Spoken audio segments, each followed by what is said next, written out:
Hey BookTube, welcome back to the History Shelf. My name is Peg. It's been a bit, hasn't it? It's been a minute since my last video. But I wanted to come to you with a new History on the Horizon video. I haven't made one in a bit. Thanks for your patience. Normally, the last few weeks, I've been posting a lot of videos. For me, 2 to 3 a week. And then there's a long pause from St. Paddy's Day onwards. I have been underwater with book reviews. I have one more to file tonight, but I thought, I don't want to wait until tonight or tomorrow to make a video. I'm just going to take a break for my sanity right now and make a video for you guys because I love to hear from you, and it's just good for my soul as my voice cracks, and I'm having a London fog tea.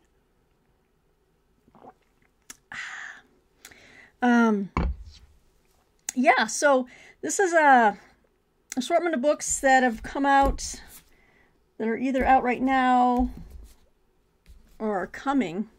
That's usually how it happens. But I just got a ton more review copies from one of the publications I work for, or I write for, and just a ton of juicy new history that's coming. So I'll need to make another new History on the Horizon episode quite soon, actually. So this will just cover some of the ones I've been kind of accumulating over the last month. But let's start first with, this is kind of in a bound galley version. It's really good on my eyes though, because the type is really big. This is the new book by the historian, the writer, who wrote a very well-received biography of George C. Marshall a few years ago, called George Marshall, Defender of the Republic. So this is a new book by David L. Rohl. It's coming out in April, and this is Ascent to Power: How Truman Emerged from Roosevelt's Shadow and Remade the World. I've been really impressed with Truman and some of the things I've been reading about him lately. I read and reviewed a book called The Watchdog last summer or fall, and I was just really taken with all the work he did with procurement and trying to make sure that military contracts were being completed in an efficient manner. He was trying to just get rid of the bloat in federal bureaucracy and make sure that soldiers had what they needed, and that was all before he ascended to the presidency after Roosevelt died in office. But I just think he's one of our better presidents that doesn't get a lot of focus. So I'm really excited to engage with this one. This comes out April 23rd. Let me read. I don't have a blurb for it right here, but I'm going to read it to you from the screen here. When Roosevelt, in failing health, decided to run for a 4th term, he gave in to the big city Democratic bosses and reluctantly picked Senator Truman as his vice president, a man he barely knew. Upon FDR's death in April 1945, Truman, after only 82 days as VP, was thrust into the presidency. Utterly unprepared, he faced the collapse of Germany, a Europe in ruins, the organization of the UN, a summit with Stalin and Churchill, and the question of whether atomic bombs would be ready for use against Japan. Meanwhile, the Soviet Union was growing increasingly hostile towards U.S. power. Truman inherited FDR's hope that peace could be maintained through cooperation with the Soviets, but he would soon learn that imitating his predecessor would lead only to missteps and controversy. So, spanning the years of transition, 1944 to 1948, Ascent to Power illuminates Truman's struggles to emerge as president in his own right. Yet from a relatively unknown Missouri senator to the most powerful man on earth, Truman's legacy transcends. With his come-from-behind campaign in the fall of 1948, his courageous civil rights advocacy, and his role in liberating millions from militarist governments and brutal occupations, Truman's decisions during these pivotal years changed the course of the world in ways so significant we live with them today. So you can tell just from that description, this should be a a very laudatory and an admiring portrait of Truman, and I'm all for it. Actually, I like Harry. I do. I like Harry. So April 23rd. Oh yeah, the publisher is Dutton. Yep, and it's a big book. Oh, about 500 pages, and that includes endnotes, index, and all that. All right, what do we have next here? Let me get back to where I can see what I'm holding up. Yes. Okay, this book. All right, this book is already out. I'm a little slow in getting to it, but I wanted to show you this. I guess the timing is certainly right in an election year. But this is from Rock Creek Media is the publisher, and this is Whistle Stop Politics. Campaign Trains and the Reporters Who Covered Them by Edward Siegel. And I've got an advanced review copy here, but this came out at the end of January. Let's see here. Let's see. Let's see what I can find here.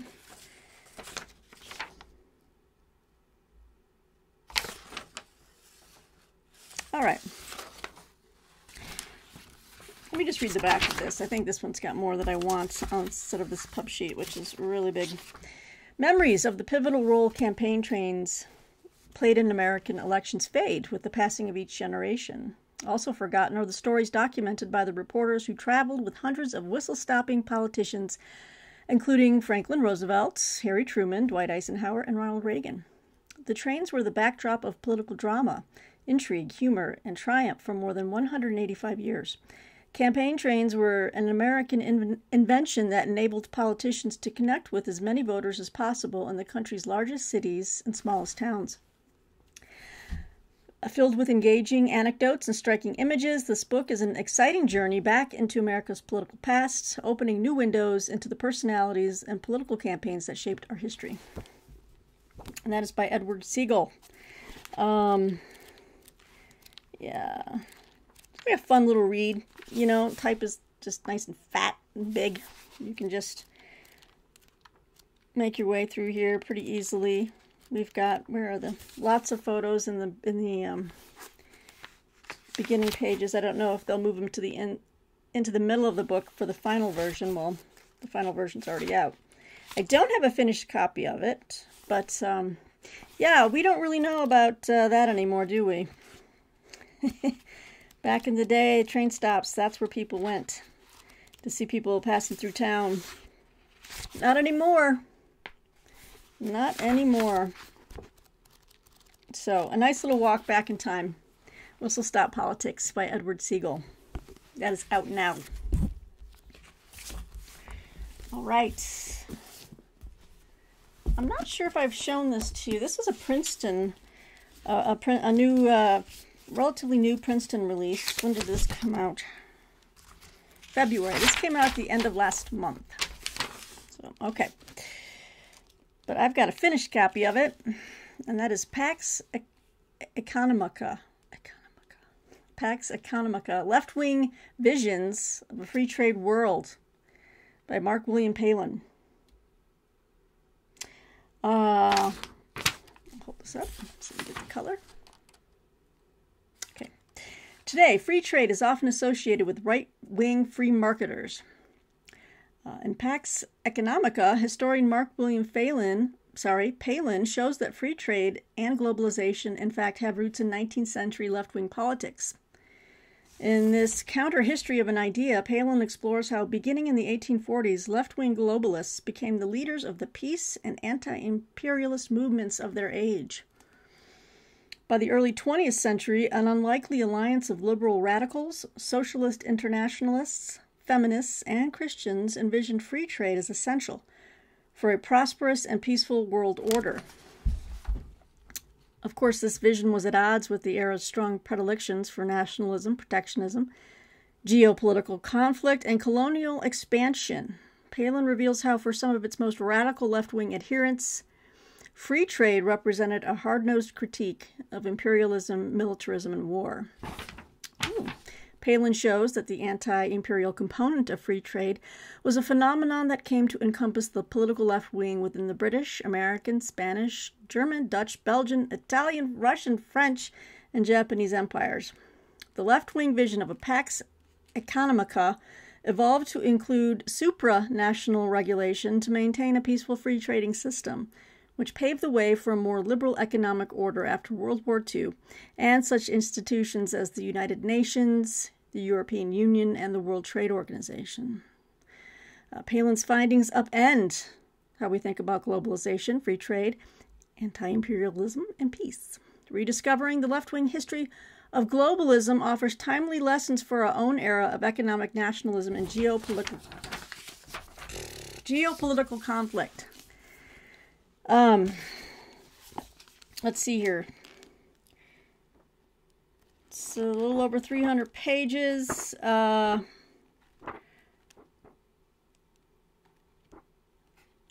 it's kind of heavy on the economics, but maybe not so much. There's a lot of history involved here as well, which I welcome. Some of the chapters we've got here are, let's see, the imperialism of economic nationalism. Oh, chapter 3, Marx and Manchester, the pacifistic evolution of the socialist internationalist free trade tradition. These are titles that you cannot say quickly and without spitting, just so you know.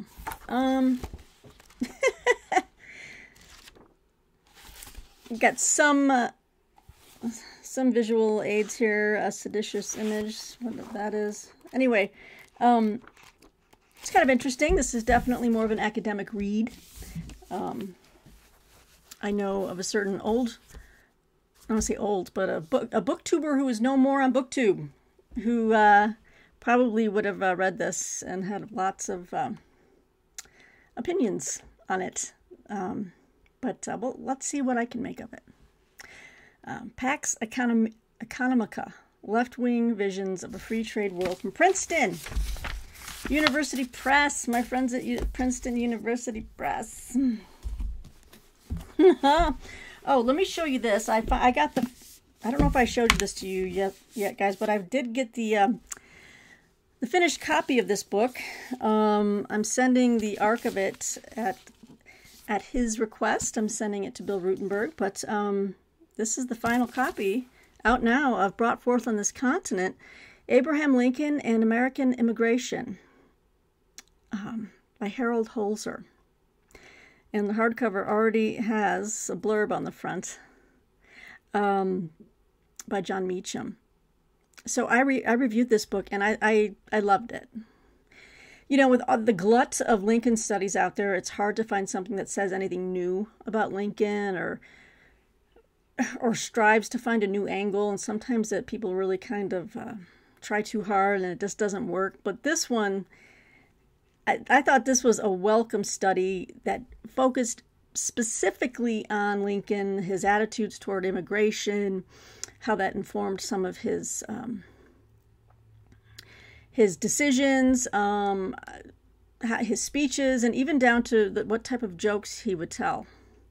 Now, he did have a penchant for telling a lot of Irish jokes that were not, not welcome in this household, let's just say, because they're very stereotypical, about Irish and the drinking and the whatever. And, but it kind of gets to the heart of Lincoln's heart for immigrants.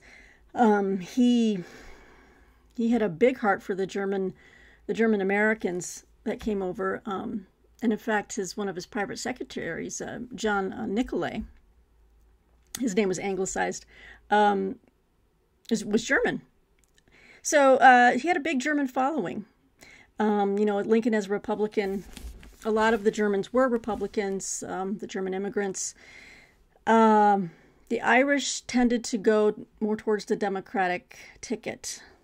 So, I mean, there's a lot of interesting facets to this book. He touches on a broad variety of things. Now, having said that, of course, he also does not shy away from talking about Lincoln's, there's a point in here that Holzer says, look, Lincoln embraced immigration, but from certain countries. So, you know what I mean? He's definitely not trying to pussyfoot around with the fact that in the mid-1800s, it was primarily a European kind of immigration that they welcomed, but they really could look down their nose at it, like Eastern Europeans and, of course, Asian and African. Well, yeah, that brings up a whole nother ball of wax altogether. But yeah, so Harold Holzer he highlights the really germane aspects of immigration to Lincoln's idea of what liberty and freedom in America, what it looks like. But at the same time, he doesn't shy away from just the latent racism that was still pretty endemic at that time. But it's fascinating. I loved it, and I'm glad to have a finished copy. This is going to be a keeper on my bookshelf.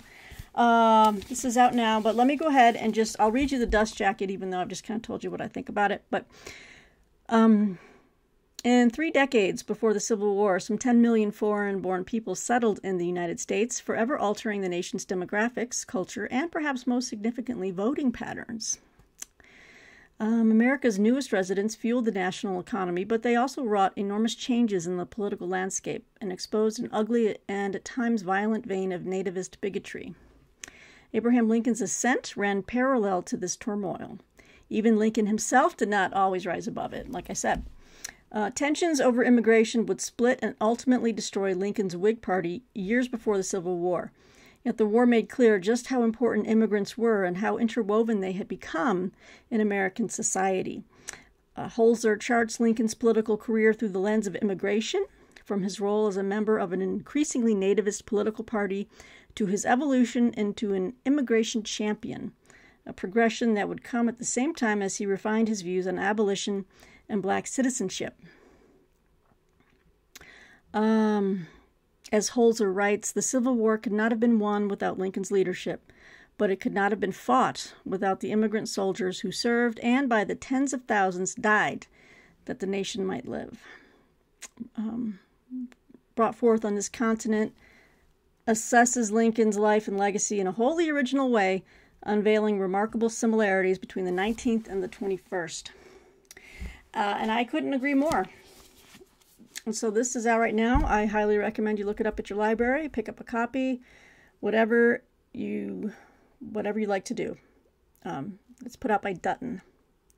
But this was definitely a fantastic book, and I loved it. Moving on. Oh yeah, so okay, we've got a university twofer here. This was great. So, it's not a brand new work, but it's like a new edition, kind of published by University of California Press. And this came out just this. Ow! I'm not sure how I got these, but anyway, they were in their catalog, and I wanted to take a look at it because I have a collection of works by this historian, Fernand Braudel, and it's a 2-volume work on the Mediterranean. Look at this set. From the University of California Press, it's the Mediterranean and the Mediterranean world in the age of Philip II. So I have volumes 1 and 2.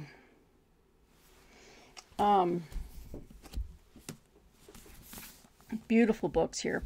The focus of Fernand Braudel's great work is the Mediterranean world in the second half of the 16th century.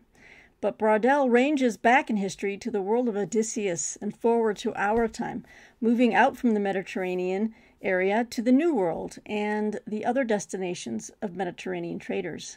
Braudel scope embraces the natural world and material life, economics, demography, politics, and diplomacy. Now, Fernand Braudel, he died in 1985. Should I say who? Is this translated? Yeah, I have his 3-volume work, Civilization and Capitalism, which is also available for the University of California Press. I have like an older used set that I picked up. I picked those editions separately. But if you just want to kind of get lost in some of that grand kind of scope, that historical works that, especially that come from a European frame of mind, I highly suggest you check out Fernand Braudel. He has a very interesting writing style. I kind of like it. And then of course there's volume 2. These are big books for sure. This one is, wow, this one would have been great for March of the Mammoths. It's over, oh, I see. Yeah, no, okay. That is so cool. So the pagination for both books, it carries over. So the first book, the first volume ends around page 642 pages. And then you open up volume 2 and it picks right up where it left off. And it concludes 1,375 pages. Anyway, if you're interested in Fernand Braudel's work, I'd highly suggest you check out this beautiful set from University of California Press. Volumes 1 and 2. So these will go on the shelf with my other Braudels, and I'm very, very happy to do that. Now we're going to change things up a bit, although it's kind of along the themes of like seas and shipping and sailing and trading. So now we're going to talk about pirates. Now, when is this coming out? But I have a press sheet, a pub sheet for this one. I got a bound galley. I've gotten a couple of these over the years from Penguin Classics. They've reached out to me a few times, and I've always been really tickled to get a peek, a first look at their new Penguin Classic titles. And this one is the Penguin Book of Pirates, edited by Catherine Howe. Again, this is just my galley copy. How fun is this, you guys? So, let's see. I think another one they sent me was the Penguin Book of Dragons. So it's kind of fun. Each chapter, we've got, they're talking about a different pirate. We've got William Kidd, Adventure Galley, Madagascar and New York. Henry Morgan, Thomas Veal. I think it goes chronologically. Yep. Oh, we got Blackbeard. The Carolinas, the Queen Anne's Revenge. How cool is this? Let me see if I can just find a brief description for you. Hold on one second. Okay. So this book is coming out at the end of April. Hasn't come out yet, so I'm giving you guys a sneak peek. I'm always excited to do that. So let me go ahead and just read you. I kind of pulled it up on my screen here so that you guys could see. But in the meantime, you can look at the cover. Spanning 3 centuries and 8,000 nautical miles and compiled by a direct descendant of a sailor who waged war with pirates in the early 19th century, the Penguin Book of Pirates takes us behind the eye patches, the peg legs, and the skull and crossbones of the Jolly Roger and into the no man's land of piracy that is rife with paradoxes and plot twists. Here in a fascinating array of accounts that include trial transcripts, journalism, ship logs, and more, are the grit and patois of real maritime marauders like the infamous Blackbeard, the pirates who inspired Jack Sparrow in Pirates of the Caribbean. Make sure I'm saying that correctly. Stede Bonnet, in Max's Our Flag Means Death, and the dread pirate Roberts in The Princess Bride. The astoundingly egalitarian, multi-ethnic, and multilingual crews that became enmeshed in historical horrors like the slave trade, and lesser known but no less formidable women pirates, many of whom disguised themselves as men. By turns brutal, harrowing, and inspiring, these accounts of the radically free sailors who were citizens more of the ocean-going world than of any nation on land reminds us of the glories and dangers of the open seas and the seductive appeal of communities forged in resistance. So that is from Penguin Classics, about 400 pages, and this drops on April 30th. So fans of pirates, rejoice. It's coming your way. And fans of Penguin Classics, rejoice. You got a new entry to add to your library. Okay, another book that is in galley format. Oh, it's another book by Dutton as well, which also needs a description for you. So, because I think I have his other work, a couple of his books. This is by Alex Kershaw. So let me go ahead and, oh no, this is coming out in May. Okay, so we're looking out a little bit. I'm glad to at least get you advanced notice. For World War II fans, let's get into it. Alex Kershaw has a new book coming out called Pattons Prayer, a true story of courage, faith, and victory in World War II. It's put out by Dutton. So let me go ahead and read this. So General George Patton needed a miracle. In December 1944, the Allies found themselves stuck. Rain had plagued the troops daily since September, turning roads into rivers of muck, slowing trucks and tanks to a crawl. A thick ceiling of clouds had grounded American warplanes, allowing the Germans to reinforce. The sprint to Berlin had become a muddy, bloody stalemate, costing thousands of American lives. Patton seethed, desperate for some change, any change in the weather. A devout Christian, he telephoned his head chaplain. "Do you have a good prayer for the weather?" he asked.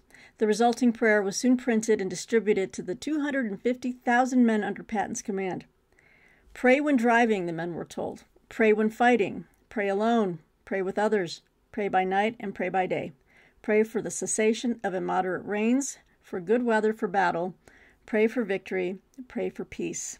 Then came the Battle of the Bulge. Amid frigid temperatures and heavy snow, 200,000 German troops overwhelmed the meager American lines in Belgium's Ardennes forest, massacring thousands of soldiers as the attack converged on a vital crossroads town called Bastogne. There, the 101st Airborne was dug in, but the enemy were lurking, hidden in the thick blanket of fog that seemed to never dissipate. 100 miles of frozen roads to the south. Patton needed an answer to his prayer fast before it was too late. Well, doesn't that just sound like a really interesting keyhole history with the element of prayer and the weather? This sounds really good. Focus. There we go. Yeah, so this comes out May 21st. So I can't wait to dig in. It's not a huge book. It's about 300 pages. Without bibliography and everything else, but Alex Kershaw, he wrote The Few, about the Battle of Britain. What else did he write? I know he wrote a few more things. Against All Odds, is that the one I have? Yes, I do have Against All Odds. It's a true story of ultimate courage. What was? Give me the battle.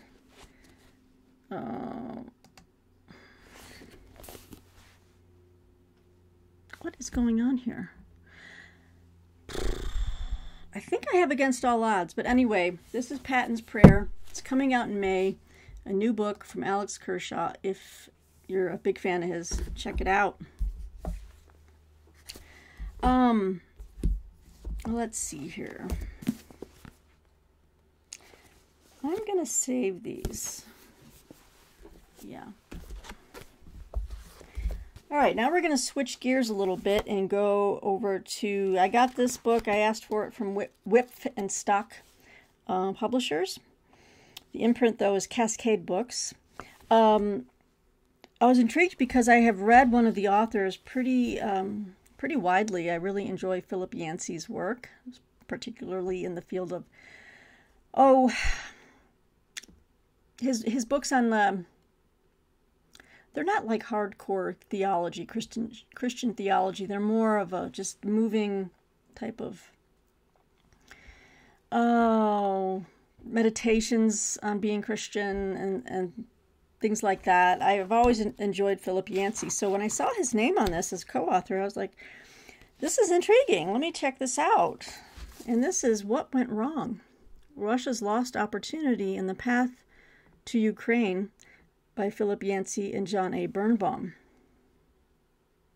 Yeah, and it says here on the back, Philip Yancey, as a way of just giving you a description of who he is. He's a journalist who explores the most challenging issues of the Christian faith.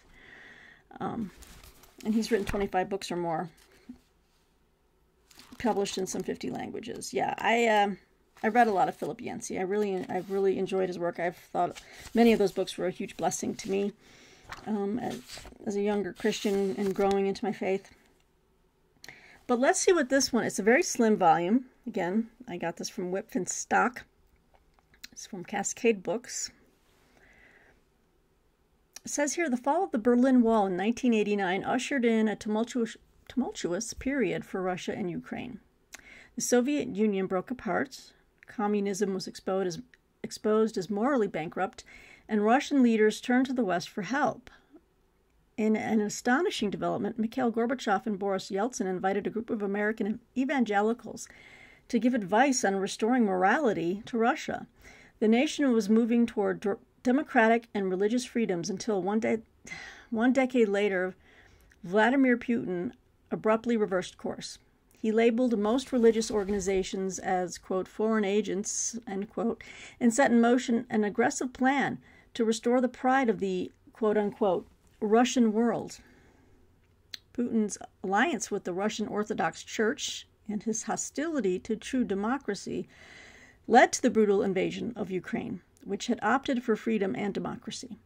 Other books have analyzed the economic and social dynamics in Russia and Ukraine after 1991. This one, and this is why I was drawn to it, this one chronicles a previously untold story, the role religion played in the dissolution of the Soviet Union, the rise of a newly autocratic Russia, and the emergence of democracy in Ukraine. What lay behind the radically different paths chosen by two former Soviet republics? And I'm guessing it's religion, it's faith, it's Christianity, it's free will, baby. What went wrong? About 170 pages, but I like the fact that it's focusing on the spiritual aspect, the moral, crisis, and kind of the spiritual malaise that kind of just overtook Russia and how Ukraine chose another path. But yeah, I'm really interested in this one. It's available now. It's out now from Whip and Stock Publishers. What Went Wrong? Russia's Lost Opportunity and the Path to Ukraine. Let's look at one more. This is a brand new release from my friends at InterVarsity Press. I got my review copy. I'm really super stoked about it because I love this author as well. I have I purchased both. Well, I purchased his first book on Christian apologetics, and then they came out with a revised and updated second version or second edition, which I have right there. You can start it's right there, right that book on the shelf right there. I have it, and it's fantastic. But it is Douglas Gruthis or Gruthis. I always say Gruthius, but it's Gruthis. I think it's Douglas Gruthis. And it's Beyond the Wager, The Christian Brilliance of Blaise Pascal. Brand new. Out right now. And I've always been intrigued by Pascal's Wager and his Pensées, which I have in a folio edition, which I think is right up. Yep, that's right there. I've got Pensées right there. In this accessible and well-documented study, philosopher Douglas Gruthwis introduces readers to Pascal's life as well as the breadth of his intellectual pursuits. Gruthwis overviews the key points of Pascal's Pensées, which captures his thoughts about God, humanity, and Jesus Christ, along with his views on culture, politics, Islam, miracles, and more. Often quoted and often misunderstood, Pascal is a complex figure whose writings have charmed, puzzled, and inspired readers across the centuries. Beyond the Wager takes you on a journey to discover the riches of what Pascal has to offer to today. So, it's a nice little change of pace for Gruthwis because he's always writing these big, massive tomes. But this is going to be a great read. Yeah, I've always liked Pascal. So, again, out right now. Should be out right now. I know that I was put down for a finished copy, so IVP Press, InterVarsity Press, they've got great stuff. I'm going to try to remember to link them in the description box in case you're interested. All right. Let's end with this one because, oh no, this is not coming for a while yet. No, I'm going to hold on to it, you guys. Oh, this is not coming until August. This is going in the next step. The next stack, I'm sorry I had to do it. But let me know what you think of these upcoming titles. Some are out right now. Some are coming in April and May. And yeah, I will have more. I will have more to show you. Because like I said, I got a massive stack of books to review. As many as I can fit in is basically what I've been told. As many as I can write, and that's why I've been destroying myself last week. I told Martine, I'm like, I always think that I can do it all, but I really squeezed in more work for myself, and I realize I miss seeing my partner at night. I miss not feeling like I've got something due, you know, so I need to take it easy a bit more. I got to take the foot off the pedal when it comes to my freelance work, because you know, you got to be able to enjoy what you're doing, and if you're doing too much, then it becomes more stressful than not. And I haven't been getting a lot of sleep, so yeah. Once I file this final review tonight, tomorrow, you know, I'm just, for the next 3 days, I'm going to be walking on clouds. Back to normal. And then that's where the danger lies, because then I'm like, yeah, I can take it all. Let me do that for you. I'm going to write a review on this. I'm going to do that. I'm going to make 18 million videos. And then I collapse again. So when will I learn? When will I learn? Oh, but anyway, guys. So that's my episode 15 of New History on the Horizon. And I'll be having another one real soon, around the next couple weeks or so. So stay tuned for that, because there's a lot of really cool titles coming out in the next couple of months and into July. So stay tuned for that. I've got many book hauls to show you. I've got more University Press book hauls. I have Indie Author Spotlight. I'm going to have to put together several of them together, because a lot of authors have been contacting me, and I've been really intrigued with their books, their titles and stuff. So I was like, please send them, and I'll be happy to take a look and let my audience be aware of what you're writing. So we've got a lot of new, like, historical fiction titles to show you from indie authors, which I'm excited about. So that's coming soon in a video. I have had no time last week and up until yesterday to do any videos. It's just been nose to the grindstone. So having said that, guys, I hope to get on track here real soon and get you more videos on a more consistent basis. But until next time, thanks for stopping by the History Shelf. Thanks for your support. Thanks for everything you do to keep me going, and to know that what I do is helpful and you guys enjoy it. So thanks so much. We'll see you soon. Take care.